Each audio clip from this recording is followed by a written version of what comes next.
everyone, welcome to Potential Synergy. I am Toonie. Thank you for being here.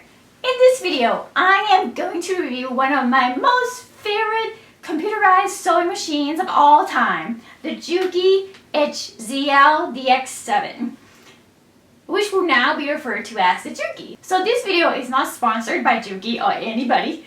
This is my own machine that I purchased with my money. I've had this machine for over a year now, and I have used it to do all sorts of things. I've made garments, I've done quilts, I've made bags and like home decor, and I've also used it to teach children to sew. First of all, this video is not gonna be one of those demo videos where I go through all the features that this machine can do. There are tons of those on YouTube already.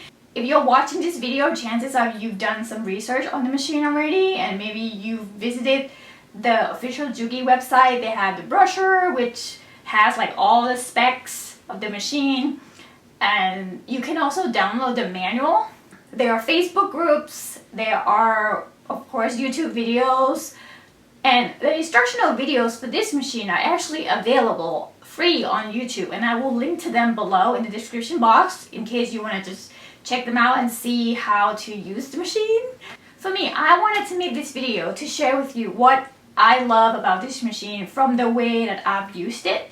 Also, I would mention things that I don't particularly like about the machine. There are very few and they're very minor, and some of them are just personal preferences. Without further ado, let's get into it.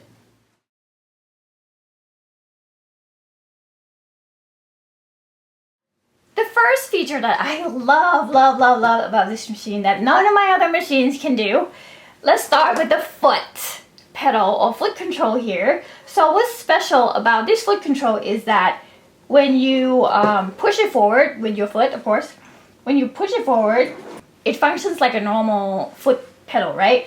But it has this heel feature. Imagine this is your foot, and when you go forward, it goes like that. But when you use your heel to tap the other side of the foot pedal, you can program it to do quite a few things. So we're gonna go to the setting and see what we can do.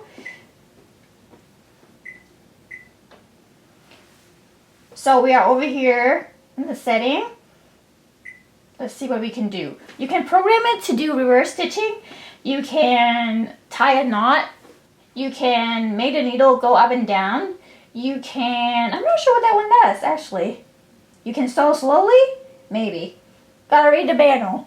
But I've never used that feature. You can lift up the presser foot or put it down. You can cut the thread, or you can just disable it completely. Up to you. So for me, I love using it for reverse stitching. So I'm gonna click OK. Setting completed. So let's try doing it again. So I'm going forward, and my machine is going forward, and now when I tap on the heel side of my foot pedal, it goes backward. This is an amazing feature for me because instead of having to use one of my hands to press the reverse button up here, I can keep both of my hands on the fabric and instead use my foot to do reverse stitching. And it gives me more control because, you know, sometimes when you do reverse stitching, the stitch sometimes doesn't like to go backwards straight, and you can end up with a zigzaggy back stitch. And this kind of eliminates that, and when I use my other machine, I really miss this feature because my other machine doesn't have the heel tab feature. Yeah, so that's like the ultimate favorite feature on this machine for me. Next, I'm going to talk about some buttons that I find very useful from the way I use this machine. So I love this reverse button. I just mentioned that you could use the foot pedal to do reverse stitching, right? Which is what I do with my machine. But also the reverse button itself is very unique, and I haven't found another machine that can do the same thing as this one. If you have another machine that can do what this reverse button can do, please let me know in the comments because I would love to get that. Alright, so let me just go forward. Go forward. And when I press on the reverse button, it goes backwards slowly. And I don't have to use the foot pedal. Like for other machines, I find that even when you press on the reverse button, you still have to push on the foot pedal to make your machine go, right? For this one, you can just use your finger. You don't have to do anything with the foot pedal. Let me try again. So I'm pressing on the reverse button. I'm not doing anything with the foot pedal, and it goes. And it goes slowly, which gives you more control. And that's what I really, really love about this particular reverse button and what it can do.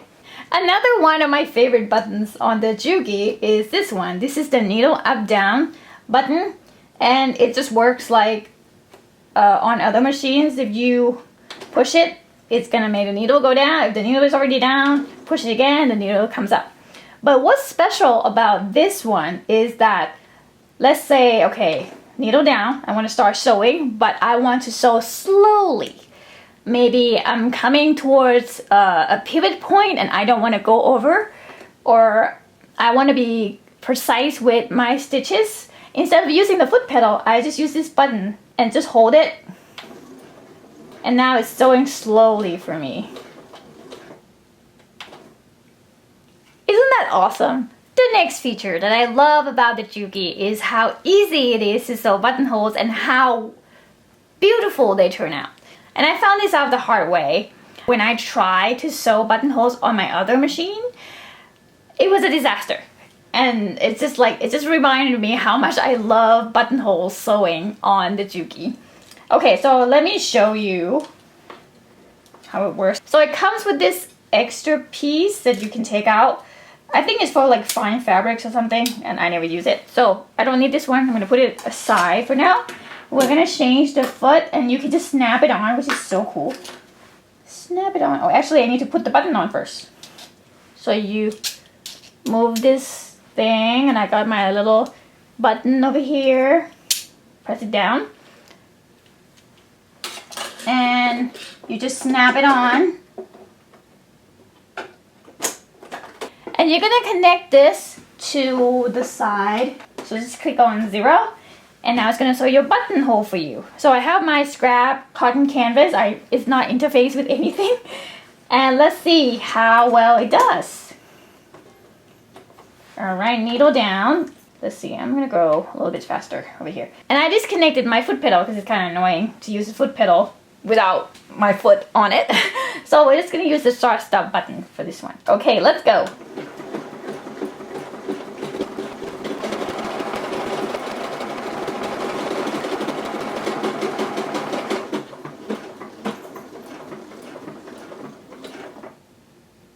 Once you're done, you can just cut the thread. And now you got your buttonhole. Easy and super nice. So let's see if it fits, because we need to test that, right?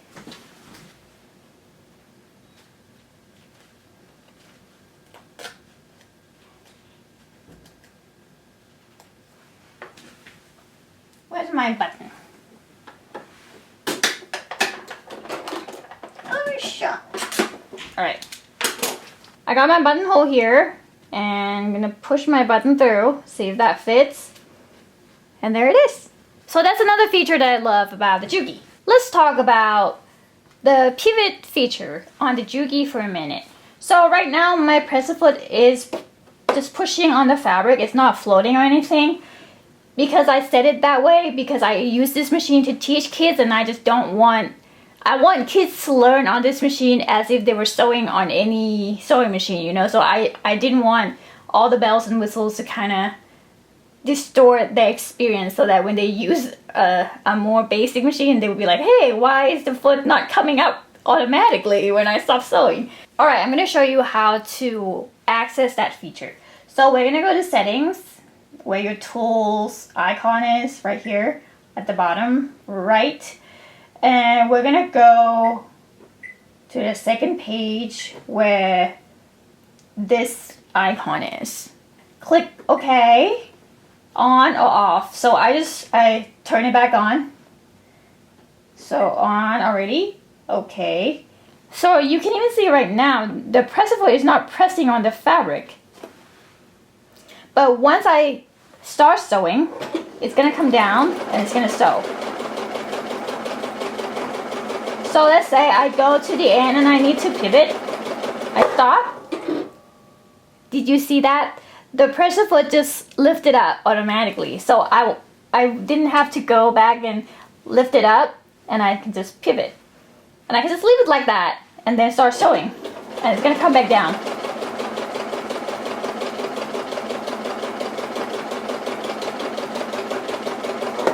And if I need to pivot again, it came up for me and I could just pivot. Now I would like to turn your attention to the control panel on your right over here. There are a couple buttons that are really useful. If you click on this one, you see this symbol is like like a reverse N or something. That means when you start sewing, it's going to backstitch at the beginning of your line, and then when you go to the end and you either use your foot pedal or use the reverse button, it's going to do reverse stitching a couple of times. Like, you don't have to control it manually. So let's try. So I'm starting. See, it went back. And I'm gonna go for a bit. Okay, and I'm done. And then I'm gonna use my foot pedal, my heel side of my foot pedal, to backstitch. And even if I keep on pressing it, it's just gonna go backward like 3 stitches, and then go forward and then just cut my thread for me. If you click on this button again, instead of backstitching, it's going to tie a knot at the beginning and at the end of your stitch line. The icon below that one is the floating feature. It's going to lift up your press foot a little bit higher, so like in case you have something thick that you're sewing, maybe denim, or maybe you're quilting with batting and stuff, and you don't want the presser foot to push on your fabric, you can just use that button and it's going to lift up the presser foot just a little teeny bit. So now that we're talking about the control panel, I would like to mention that I love the dials for the stitch width and the stitch length instead of buttons, because I feel like you have more control. When it comes to sewing, having control it's a good thing. I feel like it's a little bit easier to make sure you have the exact width and the exact length without like pushing the same button 100 times. Still on the control panel, so you have your default stitches over here. This machine comes with hundreds and hundreds of stitches, but you have your default ones, the ones that they think are commonly used, right on here. So you can just click on the number. Like if you want a zigzag stitch, click 4 and now you get a zigzag stitch. If you want a straight stitch, that's number 1. Another stitch that I really like is number 3. So this is your 1/4 inch stitch. If you are a quilter or if you sew with a 1/4 inch seam allowance, this is a really handy stitch option for you. I'll click 3 and it just moved my needle position so that the space between the right edge of the presser foot, the zigzag presser foot, which is your default foot, and the needle is a 1/4 inch. This machine does come with this foot that you can use for piecing. So the distance between where the needle is just going to be your central position. So 3.5. And this guide over here, that's going to be a 1/4 inch. So that means you can just pop this foot in, leave your needle where it is in the middle, and just start piecing. Another thing that I love about the Juki is that it comes with a knee lifter. If you've never used a knee lifter before, I highly recommend it. I think you love it. At first I was a little bit skeptical, and then I tried it, and now I can't sew without it. So you have your knee lifter right here, and when you use your right knee. I think that's the only way you can do it. You can't use your left knee. That would be awkward. Anyway, you use your right knee, push it to the right, and it's going to lift up your presser foot. Try again. Let's see. And it can lift it up pretty high. And what's awesome about it is that, again, similar to the heel tap feature on the foot pedal, the knee lifter frees your hand. So you can just keep both of your hands on your fabric while you're sewing. If you want to pivot or if you want to adjust, you won't have to let go of your fabric and then, get back here to lift up the presser foot. I find it super handy. I can't sew without it. My serger doesn't have it. And sometimes I find myself just like moving my right knee thinking that it will lift up my presser foot, but it doesn't because it doesn't have a knee lifter. Finally, not shown in the video, is the hard case that comes with the machine. I love it, but it's wrapped in a bag up on my shelf right there, and I'm too lazy to go get it because I might fall because I'm that clumsy. It has been especially useful now that I travel with this machine. You know, when I go to places to teach kids to sew, I take this machine with me, and sometimes I'm too lazy to put it in a trolley, so I just grab the hard case, put it on. It has slots for the foot pedal, and you can put the knee lifter in there too, but usually I don't take the knee lifter with me. I just put the cord in and I can just take it. If you plan to purchase a machine that you want to sew at home as well as take with you when you go places, the hard case is going to come really handy for you. Now that I've mentioned the hard case that comes with the Juki, I would like to end this part of the video by mentioning some of the accessories that come with the machine that I find particularly useful and just I especially appreciate. There are tons of accessories that come with the machine, but the ones I love the most, I guess, would be the knee lifter, the hard case, this extension table, and the walking foot. So these come with the machine in the box. You don't have to pay extra for them. In addition to these accessories that I already mentioned, this machine also comes with a few extra feet which you can check out on the brochure or in the manual, and I will link to them in the description box. Moving on to a few things that I wish were different on this machine.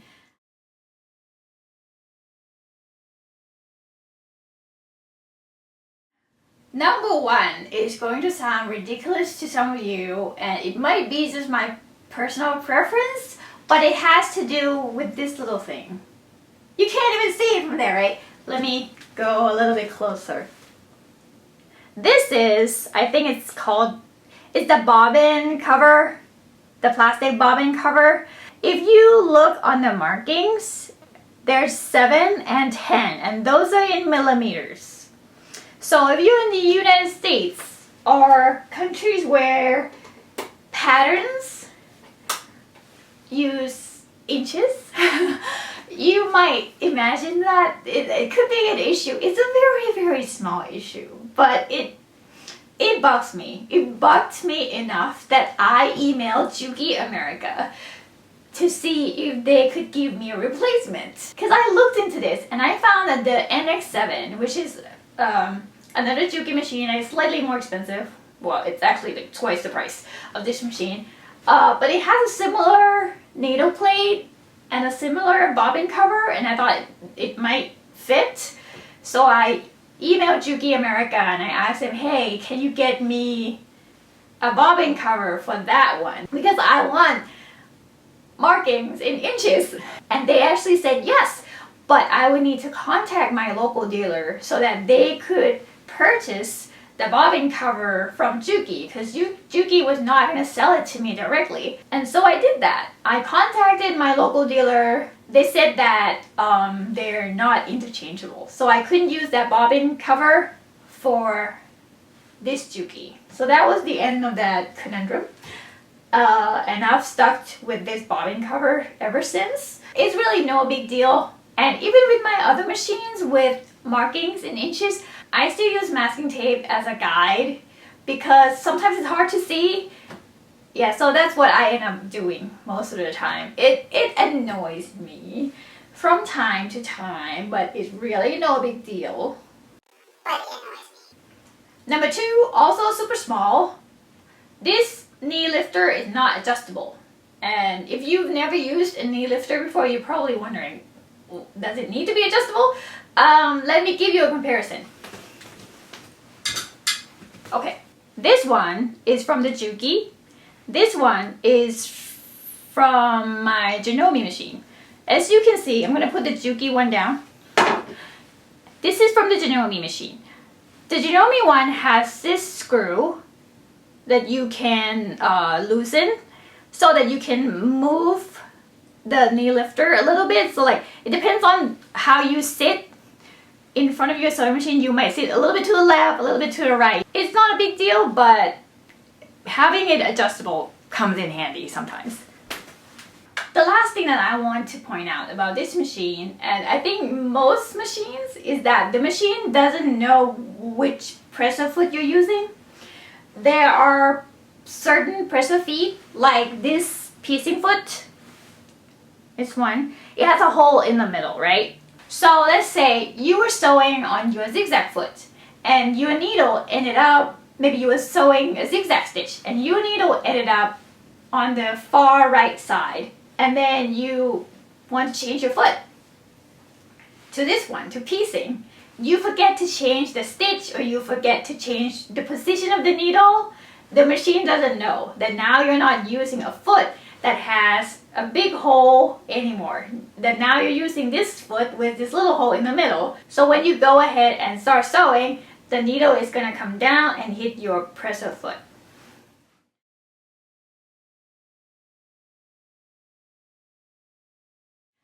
Now let's talk about the big question. Is this machine for you? I'm going to start with a story. Like I said before, I use this machine to teach kids to sew. And I've taught kids from the age of 5 to high schoolers. And all of them use this machine. I taught this boy, he's 8 years old. He came in first day, never used a sewing machine before. And he brought his little Singer tradition with him. He got it from a relative, didn't know how to use it. So he brought it in and he asked me to teach him how to use the sewing machine. I didn't know the machine either, so I thought, okay, I would just spend some time playing on it after the lesson, and then the next day I would teach him.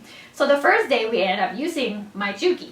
I told him the basics, and he started sewing within 5 minutes. He enjoyed it so much that the next day he came in and I said, well, I know how to use your sewing machine now, so today we're gonna sew on your little Singer tradition. And he got frustrated a couple of times because the Singer is a very basic machine. It's a great machine, but like certain things that more expensive machines do, like it keeps your needle down when you stop sewing, so your fabric doesn't move around. That machine doesn't do that. So you have to be mindful while you're sewing to okay, if you want to pivot, you need to make sure your needle is down. The machine is not going to do that for you. So as a beginning sewist, he got a little frustrated with his machine having been spoiled with this one. Even though I disabled all the fancy features, I didn't let him use the thread cutter, I didn't use the auto pivot features, so he had to learn to lift up the presser foot, to pull the thread tails before he started sewing, all that stuff, because I wanted to make sure that he knows how to use any sewing machine, even though he learned on this one. So that was fun and funny. My point is that this machine is not difficult to use. Well, because of the price tag, it's probably not for everyone already, because it's not the cheapest sewing machine out there. It's probably not for someone who mends clothes once in a blue moon, or who uses their sewing machine to hem pants, or little things like that. This is probably an overkill. But if sewing is your passion, if it's your hobby, if you spend a lot of time sewing and you want a sewing machine that can deliver, I think this one's a good candidate. This machine has made sewing enjoyable for me and for my students, which I really appreciate. I think Juki has really designed this machine well. It has features that are useful to real sewists, and they're not just gimmicks. They're not just oh, these are cool features, but you never use them. They are actually useful features. I've also mentioned earlier that I have used this machine to make quilts, garments, and home decor. I have not used this machine to sew a lot of bags. I did have some skip stitches and some issues with it when I was sewing through layers of fabric, which, domestic sewing machines tend to struggle with that sort of thing. And what I've come to realize now that I have another computerized sewing machine is that domestic machines just don't handle humps and thick layers very well, you need to help them. Like you need your hump jumper, you need to sew slow, sometimes you use your hand wheel, all those techniques. Whereas if you use a machine like a Juki TL series machine, or what I have is the Janome HD9, those straight stitch machines, they tend to be more powerful. I don't really know how that works. They are made for those thick layers that come with making bags, you know. So if your priority is bag making, or if you do leather work or stuff like that, you might want to look into that type of machine instead of a computerized sewing machine. If you are a generalist like me, again, this machine is great.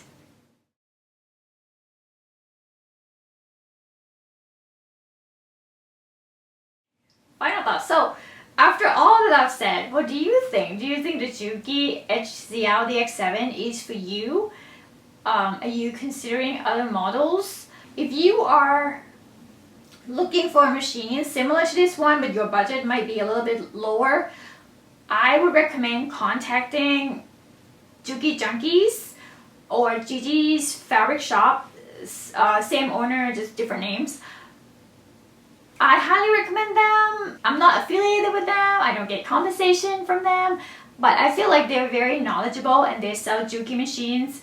They have a great community on Facebook, and they seem to know about these machines. They have a physical shop in Brandon, Florida that you can visit if you're in the area, or you can purchase the machine online. And Juki has so many other sewing machines. So their machines range from a couple $100s to thousands of dollars.